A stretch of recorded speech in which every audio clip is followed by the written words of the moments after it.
Hi, everybody. Mary Goggins, Lantern Recovery Services. Happy Wednesday to everybody.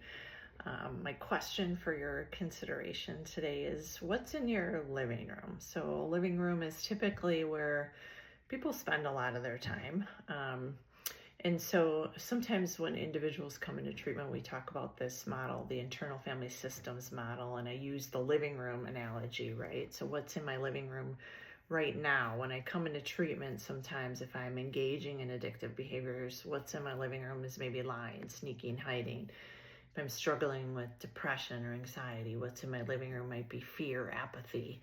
And so when we engage in parts work in treatment, I talk to them about what might be some of those things that you have tucked away in storage, maybe way in the back, that you haven't accessed in a while. And so what are some of our positive parts of you that we want to bring up from storage? And so is there a playful part? Is there something you used to do and enjoy as a kid that you want to start doing again? This is oftentimes in treatment where the guitar comes back out, or people end up going and shooting hoops because that's something they like to do.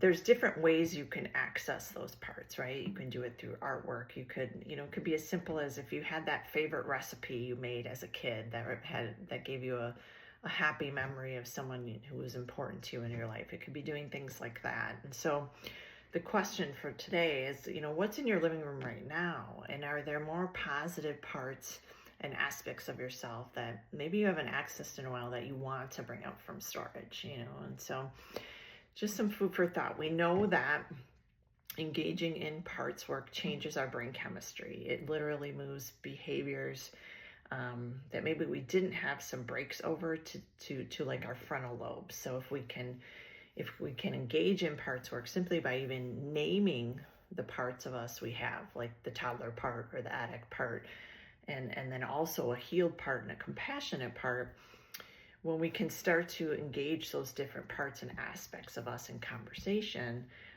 befriending all the parts, and giving them what they need, because oftentimes when we turn to unhealthy coping patterns, it was because it was a survival mechanism for us. And so we befriend all the parts, we engage in conversations with the parts, and some ways to do that are activities, And so what's in your living room today? What might be some things you want to bring up from storage? And there's so much more I could say about the neurochemistry of it, but hopefully that gives you some food for thought today, and hopefully you find something fun to bring up from storage. All right, talk to you soon.